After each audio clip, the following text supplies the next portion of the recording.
Okay, so this is for the Cook It Forward project. We're doing the partner input, and this is part of IO2 for the company cooperation kit. With me here, I have Adrian Bartels, and my name is Paula White. Hello, Adrian. Hi, Paula. How are you? So would you like to give us some background information on the business you're currently managing?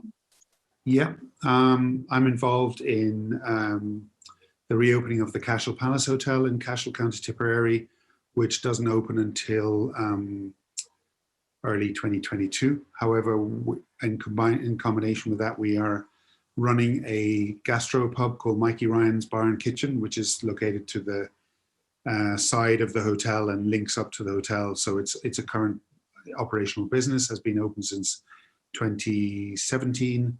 It's a high-end kind of restaurant pub, as it were, so to speak. So based in Cashel. Yeah, and Cashel, I suppose, for those who don't know, is in County Tipperary, one of the best agricultural areas of the country. The Golden yeah, Vale, yeah, exactly. Yeah. So in terms of the culinary side of the business, do you want to elaborate on that a bit? Yeah, so basically it's a restaurant that serves lunch and dinner.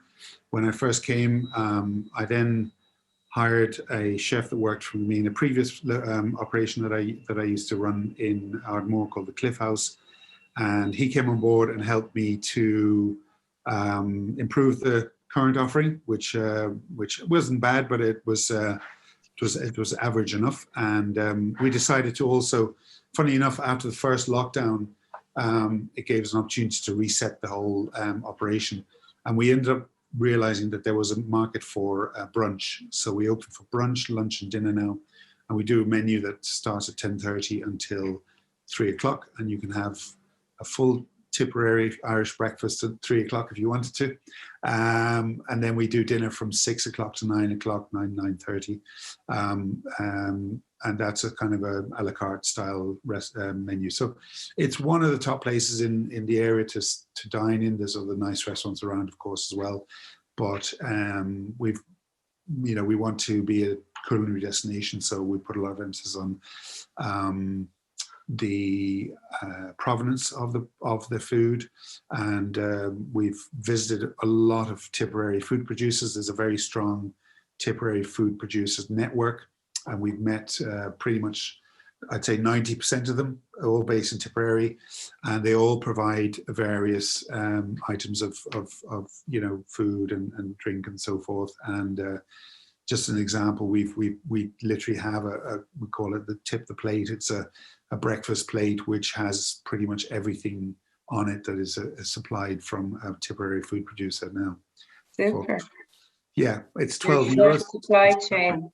It's not a cheap breakfast, but it's a really tasty one, and it's very, very popular. So we've just felt that was the way that we would connect with the area and become part of the community, and also give us a little bit of identity rather than just being another pub restaurant with the same old chicken wing menu and all that sort of jazz. So this gives us a little bit of a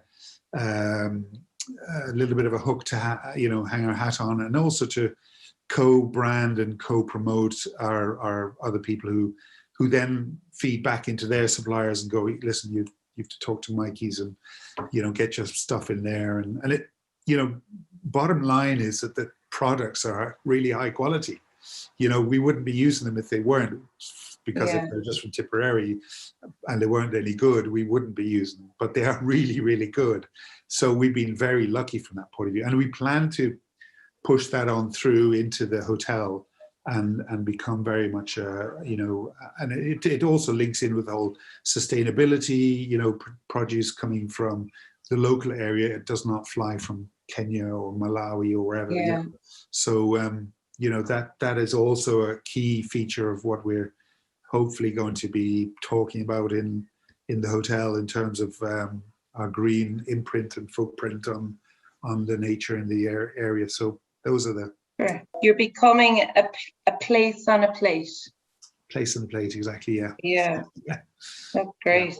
Yeah. And then in what innovative ways have your chefs brought, say, food from the past into current recipes? Well, I'll give you an example. We use something called Inch House black pudding. Okay. Um, Now, there's black pudding being made everywhere, but this lady that makes it, it's her grandmother's recipe that was made in her family home, which she's the granddaughter's now living in. And, Yeah, she's pretty much making it exactly the same. She uses, natural, real blood rather than the powdered blood. So they have a slaughterhouse and they get the pig's blood from Crow's Farm, who are a pig supplier. So it's all from the pigs grown in Tipperary as well. brilliant. So from that point of view, we feel those are the stories that you need to, and these people need to survive by, if you like. So from that point of view, we want to continue helping these people keep their heritage going. And that's one of the sort of small ways that we can try and help. You're almost like a brand ambassador for the area. Correct. Yeah, pretty much so. Yeah, and we really like to stand over them because, when you taste it, you taste that history. Yeah, and the story with it. Great. Yeah. So you mentioned that you're big into bringing students on board. Yeah. How do you build a culture of learning within the business? Well, you have to be very open to take these people in firstly, because obviously they don't have any experience. A lot of them, they've never worked in the restaurant before or a hotel before. And there's two things, we've tried to work, there's a Tipperary Educational Centre, the VEC down in Thurles, and they do a very kind of practical course to people who maybe wouldn't have finished school or want to go back and learn the trade. And it's a practical hands-on course. And we want to provide a link to them to allow their students to come and actually practice what they learn in class. So that, was going really well up until the pandemic, and it sort of all got kiboshed. So we're hoping to link back with them, and they provide, guys to come work in the bar. They provide some chef people, some people in the restaurant. So, they would come for maybe 6 to 8 weeks. And do and sort of shadows our staff, and depending on how good they are, they learn quickly. And I have to be honest, in some cases they didn't like it themselves for various reasons. They quit the class, or they couldn't commute from where they live because they don't have any transport, and so on and so on. So there was a few issues that way, but we'll persevere because we know that down the line, if there's a kind of nice route through from Thurles, from the school to us, and we then continuously have this nice rota that will give us, and it just does mean that the managers and the team on the hotel have to spend a little bit more time with them, obviously, and make them understand how it all works. But in the end, it's actually worth it because you hopefully will get somebody who will come back to you, work for you full time, and employed then. So that's the local area.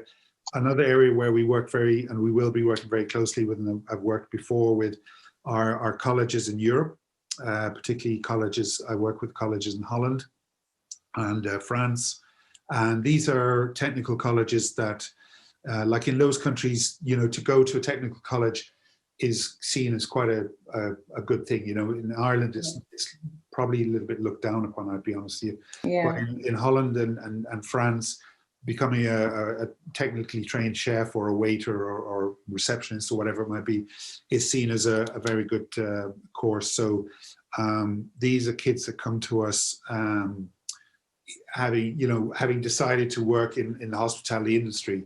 So what they want to do then is they want to get the practical experience of actually standing reception and answering the phone in English, not in their native tongue, going, and answering somebody who comes from Leitrim, and understanding what they're trying to say.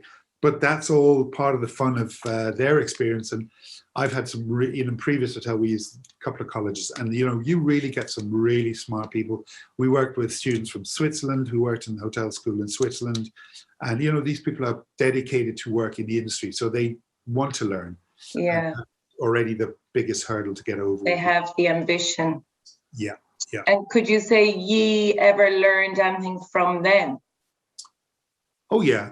Like you know, you learn the enthusiasm. It rubs off on the world weary waitress from the local village who's just coming in, and all she wants is to, you know, polish the cutlery and just go home, and you know what I mean. Like, Yeah, those get her people, paycheck. they're also useful and needed, but they kind of maybe are a little bit more cynical and tired of life, as it were. But a young kid from Amsterdam buzzing about the place, you know, it's a nice mix, you know. Everyone raises everyone's kind of game and such, you know. Yeah, great. And would you carry out any in-house training then as well? Yeah, more so on the job, I'll be honest with you. You know, you'd kind of have an induction period and you say, right, this is how we do things. Here's an SOP, perhaps. You know, SOPs are good and important. They kind of give a little bit of a route map, but we're not so like, you know, check this. Yeah. Know, would you have a buddy system or mentoring system? So sort of. It's kind of like follow that person because there's a super person and they'll tell you, and you know, and very much the peer pressure will dictate back where the girl or the waitress or the barman who goes, you know, geez, your man hasn't got a clue, like whatever, you know, it's not, you know, so you strive to do better then. You react to that very quickly. You have to be on the ball about that, that's for sure. Otherwise, it's all going waste. Great. So yeah, that kind of answers my next question about fresh perspectives and even how new business development can come about through these students or any of these placements. Would that occur? As in business? Yeah. Do they bring any business in? Look, their families come and visit them, so they come and stay in the hotel. So yeah, great. Yeah. If they're foreign, obviously, you know, they would come from see their kids come and stay. So yeah, definitely. Great. And you've talked about the VET school, so your local one in Thurles. Yeah. And so you're hoping to get back in the loop with them. Hopefully in the next we've already season. made representations with one in Holland as well, and we're talking to people in France as well who, like, their problem is that they're in this kind of limbo with their college and students with the whole COVID thing. So we have a student waiting in France to come on board, and you know, once they can't travel with the quarantining, so once that's stopped and you know, basically opened up again. Yeah. And so would you recommend to other businesses to partake in these student schemes and work placements and the like? I think it's the only way forward, to be honest with you, because otherwise our industry will just die a death. You know, you need new blood, you need new people coming in, you need people who are fresh and you know, that kind of makes, and you know, these people make relationships, you know. I've you know, they other staff get to know them. Sometimes they get together. We've had weddings and marriages out of them, you know. Like it's really nice to see, and I think that, and you know, the new blood and the creativity that comes with it. Correct. Yeah. Great. Yeah. That's super, Adrian. I think we covered everything there. Yeah, great. Sounds great. And I'll pause here.